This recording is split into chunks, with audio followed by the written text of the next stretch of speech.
Abstract Essay, where the ethics shape, thoughts find depth, and every conversation explores the art of thinking beyond the obvious. And today I have my special guest.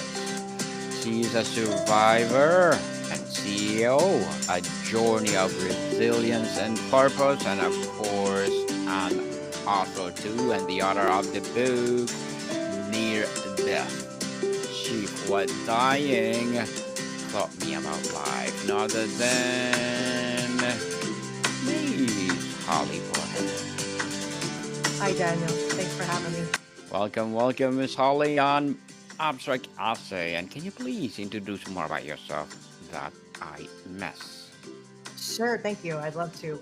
Well, I've always been an entrepreneur my whole life. I've had 11 startup companies, and I took a big shift, hence the book name, 4 years ago when I landed myself in the hospital with COVID and spent 70 days in the hospital having lots of out of body experiences and a couple near death experiences. And it really did shift my whole life and what I was to who I am.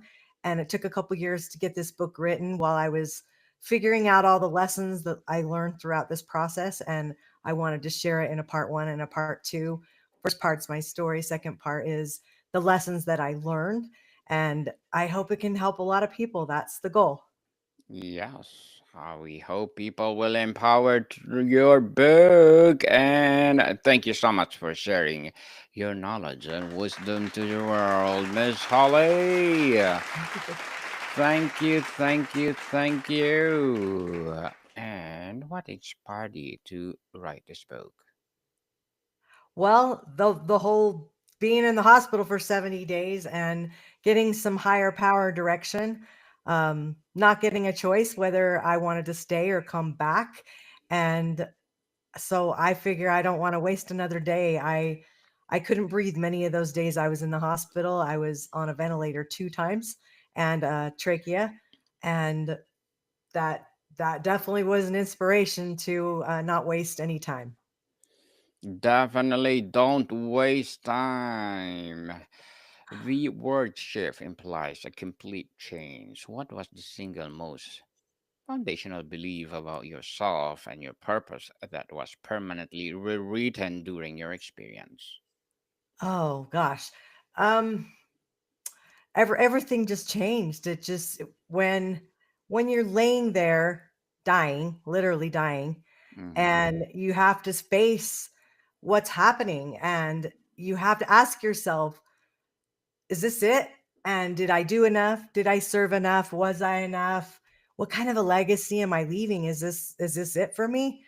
And that was really a lot of mindset was really what got me out of all of it. I had had lots of personal development throughout my life, and without that, I would have died.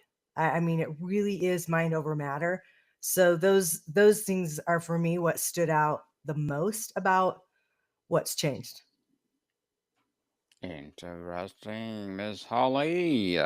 After facing the ultimate deadline, how has your relationship with time and urgency changed?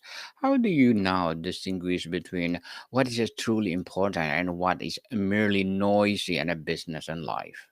Oh, that's a great question. I'm a shiny object gal, and that's been a big shift for me is to say to yourself, like the book, I had to put everything away and just say, focus on this. This is your deadline, and you need to meet that. I always meet my deadlines, like that's very important to me. But going, being in the doing all the time and not sitting in the being, there's a big difference in that feeling and those emotions that are behind that. And I just always was busy, busy, busy. So with getting COVID and coming out of the hospital, I had many, many health challenges that I had never had before. I was perfectly healthy, walked in on no drugs, walked out on 12. And it was, I just slowly got off of those because I'm a holistic healer and I really wanted to be better's better, healthier's healthier. But it slowed me down a ton because I was now my autoimmune was compromised and I started getting all these diagnoses with health issues that I didn't have before. So it was learning how to adapt to the new norm. For a long time, I was only 70% to what I normal of what I was before. Now I'm about probably 95. I've put a lot of my um, diagnoses in remission, and it's just an everyday choice that better's better. Yes, better is better. NDEs are often involve a dissolution of the ego. How did the experience change your understanding of your professional self? What happened to the drive for personal credit, status, and validation? Well, I don't think anything happened to my drive. I've always been very driven. I'm an early adapter in things, and I love new ideas and creating new things.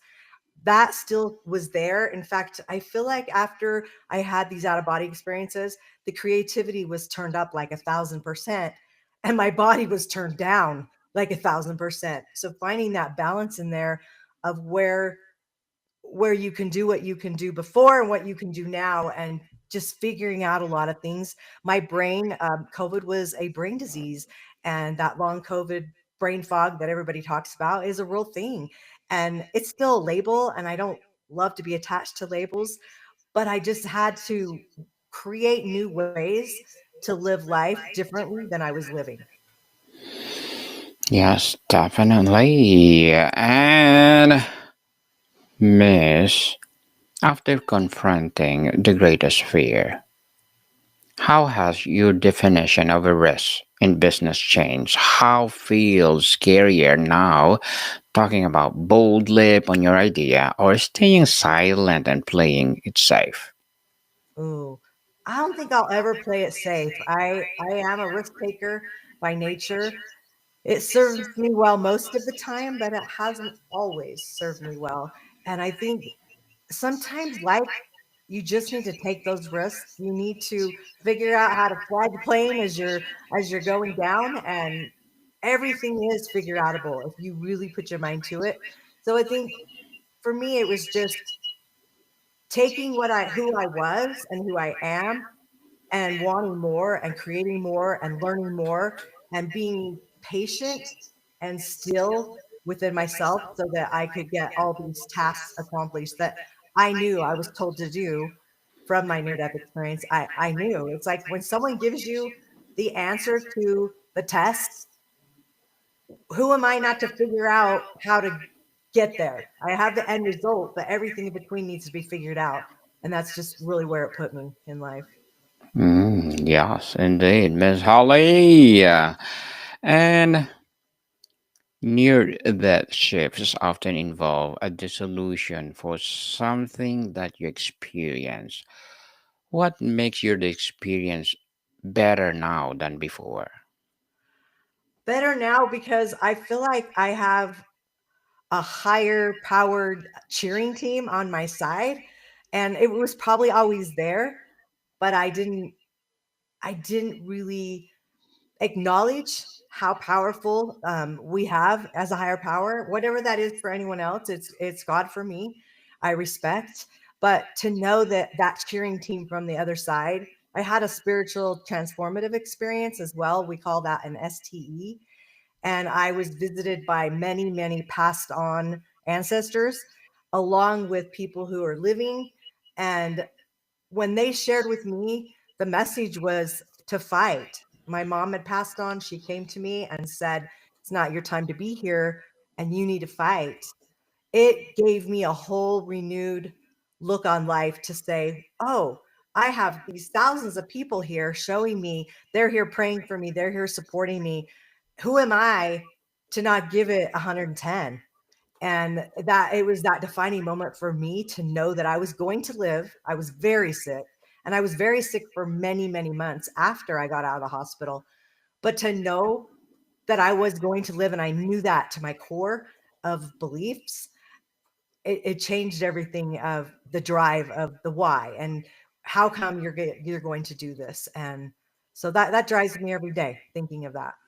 Yes, and Miss Holly, how do you translate a profound spiritual insight into a tangible business practice? For example, how does a sense of interconnectedness change how you measure team success? Oh, wow. Success for to me is one word: happiness. I feel like that's a success. If I'm happy, what I'm doing is helping others and serving others and moving things along in life, that makes me happy. And to me, that's success. It's not always to do with money. However, how much more good can I do with that money? And so it shifted the thinking. Before, it was kind of like I was always about service and what I could do and who I could connect who to that would help them. And in the end, it's like I was part of a company called, or not company, a service club called Rotary International, if anyone's familiar with that. And I was Mhm. in it for 14 years. I was on their board for 9, served as a president, and their motto is service above self. And I write about this in the book, how I was so involved with them and giving and doing and being in this service above self. And then in the second part of my book, I talk about it again, as I feel like that motto is flawed. It was created in 1911. They didn't allow women in their organization for many, many years. And I feel like in the end, it's like putting your oxygen mask on first, like they tell you on the airplane. How can you serve at your highest level somebody else if you're not taking care of yourself? And those doctors taking care of me in the hospital and nurses, if they weren't taking care of themselves, they weren't going to be at their best to make those decisions for me. And if you remember, COVID was brand new back then. And so nobody knew anything. We are their statistics. And so there it's like trial and error all the time. And so that service above self needs to happen, and you need to take care of you. Before you can't pour from an empty cup. And that was a big lesson for me as well. Yes, an empty cup cannot do anything, people. So you need to fill the cup first. We're taught to lead with control and certainty. You learn the power of surrender. How can a leader practically surrender without appearing a weak or causing chaos in Yeah. their organizations? Okay. Well, I think as a leader, people are looking up to you, but I think being vulnerable is a really important part of that. We hear that a lot out there, like, oh, you got to be vulnerable. And my book was super vulnerable. I told stories in there that I've never told people. And it was just like, this is just who I am. This is my experience. This is what I went through. I want to be able to help others. But I think there's a fine line as a CEO of a company, and when you have a lot of people underneath you, I think there's a fine line of what vulnerability you're going to show. I think you should show it, but at the level that it doesn't discredit you as a leader. Does that make sense? Makes sense indeed, Miss Holly. Makes sense. And how has this experience transformed purpose from a buzzword on a mission statement into a living, breathing compass for every decision you make? Oh, well, breath, when you say that word, breath for me is everything because that's what I lost. And when you can't breathe, there's obviously not much you can do. And when you're fighting for every single breath, it just gives you well, you need to have that hope. I think that was where the mindset came in, and just moving things forward. To me, they say, "Oh, just stop, catch your breath, breathe." And if you think about it, you hear those statements a lot with people, just breathe, just breathe. And it's like, but when you can't breathe, in my case, literally, not just saying it, it's like you need that hope. You need some spark, you need something that you can grab and hang on to so that you can move to that next step. Because when you can't breathe, everything stops, and including your life, Mm-hmm. actually. And so I think it's just figuring out for you what is the best next step for your self-care, for you to be a better leader. What do you need to do to stop to take that next step? And if it's take a breath, If it's step out, if it's take a day off, if it's go for a walk, there's so many things that cost no money to be able to fill your cup. And I think it just goes back to that. Like, you can't pour from the empty cup. So what is it for you that's going to fill that? It might be a phone call to a friend. It might be go out to lunch. It might just be sitting in your office with your eyes closed, having a power nap for 10 minutes to refuel. What is it that refuels you? Yes, definitely. And Miss Holly, as a survivor and CEO, as well as an author, what are your short term and long term goals? Oh, wow. I never was a goal setter. I take that back. I would Hmm. set goals, and then it was like kind of set it and forget it. And oh, I did it. Checked off that box. I set my goals. I did my vision board. Now I just look at things a little bit differently. I have more long-term goals. In the past, I didn't have long-term goals past 5 years. I always thought I was going to die young. And I'm not that Hmm. young anymore, still Hmm. relatively. But when I was laying there dying, I really thought, wow, this is it for me. Like, this is how I go out. And it's not that I was okay with that, but I was never afraid of dying. I'm definitely not afraid of dying now, but I have things to do. I didn't get a choice whether I got to stay or come back. And when you're sent back with a mission, it became my calling. It became the different part of the why that I didn't have before. And so now I have these end result goals and long term goals. And the short term goals need to just match that. Somehow it's like stepping up on a ladder all the way to the top. And now I know where the top is. And so it's setting those goals step by step. And so I'm getting better at it. And setting deadlines. For me, I if I have a deadline, I'm a crunch person, just like the book. I knew 11/11 was my day to launch it. It was the day I got out of the hospital. My logo from one of the companies I was guided to do Retreat R&R, the logo has 11 leaves and 11 roots, and it's very significant to me. Even my birthday's on 1/1, and there were so many things with that that just guided me. And there's little messages and there's little symbolism in life that if you will open your eyes to and open your heart to and really look around, you will see messages that you never thought you would see. You just this weren't even possible for you, and now all of a sudden they're possible because you're looking for them. Number one, and you're open in your heart and you're open in your mind to see it, and it changes everything. It changes everything. 111. 1111 indeed. Miss Holly. And good luck to your goals and looking forward for more success. And what Thank would be you. your piece of advice for those people out there want to be like you? Like me? I hope nobody wants to be like me. Who I think the world knows? can only handle one of me. Who knows one of these 8 billion on earth want to be like you? What would be your advice? Mm. The message I came back with from my near death experience was really simple. Might not be simple to live, but it's simple to listen to. Hmm. Love them where they're at. And if you think about it that way, it changes everything. It changes that energy around judgment.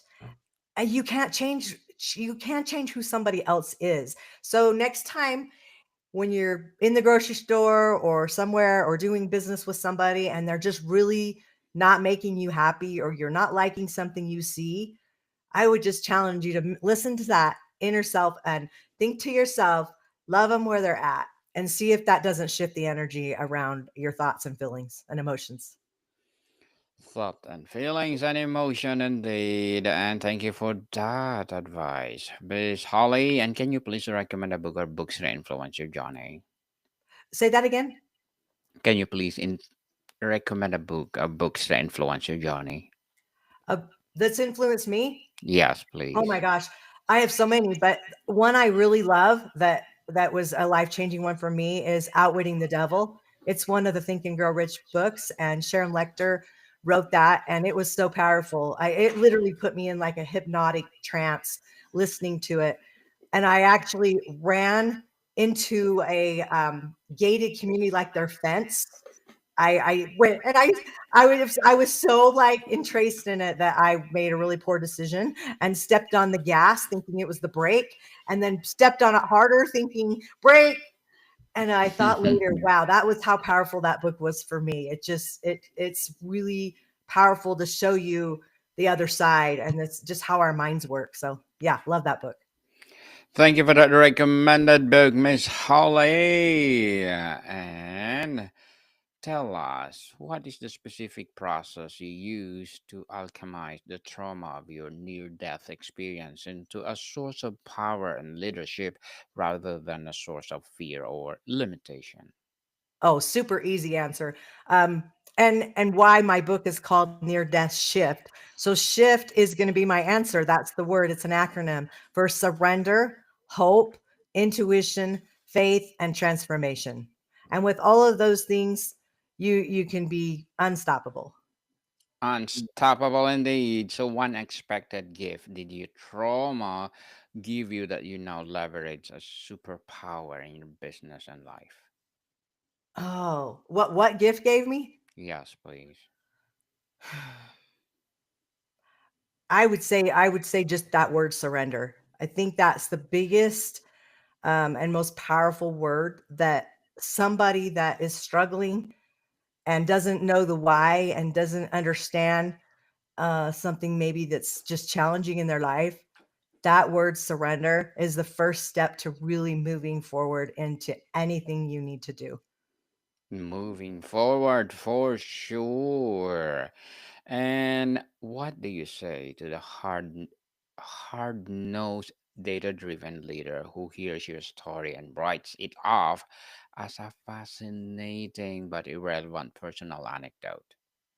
Well, I can't be everybody's cup of tea is what I would say to that, and Hmm. maybe somebody else would be better for you to listen to.